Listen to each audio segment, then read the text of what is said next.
அஸ்ஸலாமு அலைக்கும். ஹலோ மக்களே, இன்றைக்கும் கண்டியை பொறுத்த வரையில ஒரு அதிரடியான மழை நாள் தான். இல்லாட்டி காலங்காத்தால வீட்டுல யாரும் லைட் போட்டிப்பாங்களா? அது இல்லாம நம்மளுக்கு தூரமான நெருங்கிய உறவு உண்டு இன்னைக்கு நம்மள பார்க்க வராங்க. அதனால எனக்கு காலங்காத்தால இருக்கிற மிக முக்கியமான வேலை நண்டுக்கு மம்மம் போடுறது தான். அதனால அவருக்கு நேரத்துக்கு நேரத்தோடய மம்மம் போட்டேன். வீட்டு பெண்கள் இன்னைக்கு பிஸியா இருப்பதால காலை உணவுக்கு கடை நாடலாம்னு முடிவு பண்ணோம். காலநிலை இன்னைக்கு நம்மள காலை வாரி விடாதுன்னு நம்பி போனேன். நம்பி காலை வெளியே வச்சா மழை ஸ்டார்ட் ஆயிடுச்சு. அப்புறம் ரிட்டர்ன் டு ஹோம். வெளியே மழை பெய்யுது, என்ன மதர் பண்றதுன்னு கேட்டேன். வீட்டுல பழைய பானி இது தின்றியான்னு கேட்டா. ஓ மை காட், விட்டா பழைய படாரத்தை தின்ன வச்சிருவாங்கன்னு சடார்னு பாரம்பரிய ஜக்கெட்டை மாட்டிட்டு வெளியே இறங்கி போனேன். ஆனா நான் ஜக்கெட்டை மாட்டிட்டு வெளியே இறங்கி போனேன்னு வைங்களே, வளம போலதான் மழை நின்றுடும். பரவாயில்ல, மறுவும் மழை பெஞ்சா இதே ட்ரிக்கை யூஸ் பண்ணிட வேண்டியதான்னு யோசிச்சுக்கிட்டே போனேன். ஹோட்டலுக்கு போய் தேவையான ஐட்டங்கள் எடுத்துட்டு வரும் வழியே சிஸ்டர் 2 ஃபேப்ரிக் கலர் கேட்டா, அப்படி அதை எடுத்துட்டு வந்துட்டேன். கிட்ட காலை வேலை உணவை கத்தம் பண்ணிட்டு சிஸ்டர் என்ன பாசமா அப்துல்னு கூப்பிட்டா. எங்கேயோ இடிக்குது. அப்பதான் சொன்னா மச்சாண்ட உமா சிறிய ஒரு காயம் காரணமாக ஹாஸ்பிட்டல் அட்மிட் பண்ணிட்டு பார்க்க போகணுமே என்ன பண்றதுன்னு கேட்க, 3 சக்கர நண்பரை மூவ் பண்ண முடியாது, பைக்ல ஜக்கெட் தூக்கி போட்டு வாப்போம் அப்படின்னு சொன்னேன். வளம போலதான் நானும் சிஸ்டரும் 2 பேரும் லேட்டு கிட்ட ஓடி போய் பைக்ல ஏறினா போற வழியில மறுவ மீண்டும் ரிட்டர்ன் மழை இன்டரப்ட் பண்ணிட்டாரு. அதனால மீண்டும் பாரம்பரிய ஜக்கெட்ல பார்சல் ஆயிட்டு மீண்டும் போனோம். அங்க போய் பார்த்தா பெருநாளை குடுப்பு எடுக்கிற மாதிரி அந்த கூட்டம். என்னன்னு பார்த்தா ஓபிடில அவுட் பேஷண்ட் டிபார்ட்மெண்ட் கிளினிக் டேயாம். அந்த நேரத்துல எடுத்த இந்த வீடியோக்கு நல்ல வசனம்னு வாயில வந்துச்சு. ஆனா இப்ப மறந்துட்டேன். காட்சி வேஸ்ட் ஆயிடப்படாதுன்னு காட்சிப்படுத்தினே மன்னிச்சுங்க.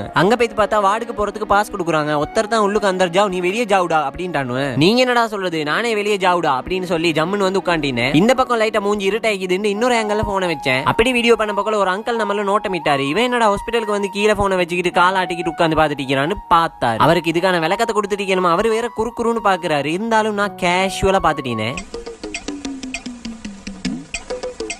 இவ்வளவு மழை பெஞ்சிச்சு. ஆனா நம்ம ஒருத்தட்டாரின்னு நிறைய மக்களே நான் பார்த்தேன் அடிச்சு பிச்சுட்டு போகுது.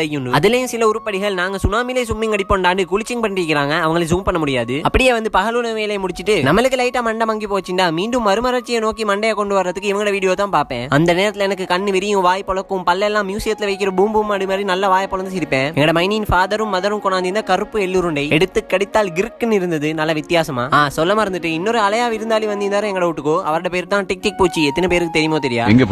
போகலான்னு பார்த்தா கூட விட மாட்டேங்கிறானே. நானும் போடாம பிடிக்கிறேன் நிக்க மாட்டேங்கிறாரு. சொல்ற பேச்சை கேட்க மாட்டேங்கிறாரு. அநேகமா இவர் 2K கிட்டா தான் இருக்கணும். மைனி வரும்போது நம்ம கியூட்டுக்கு லட்சக்க பச்சக்கான்னு நிறைய ஐட்டங்கள் எடுத்துட்டு வந்திருக்கிறா பர்த்டே கிஃப்ட்டுக்கு. அதுக்கடையில் அவளோட கலர் பண்ணி முடிச்சுட்டா பாருங்க மக்களே. அடுத்த சற்று நேரம் தொலைவில் இருந்து தொலைக்காட்சியை பார்த்துட்டு இரவு வேலை மம்மம் போக்கி விட்டு குப்பரை பறந்து படுத்துட்டு மக்களே. ஓகே மக்களே, அண்ணன் இதோட கதவை சாத்திக்கிறேன். அதுவரை கிறுக்குன்னு இருங்க. அண்ணன் நாளைக்கு வந்து உங்களை பாக்குறேன்.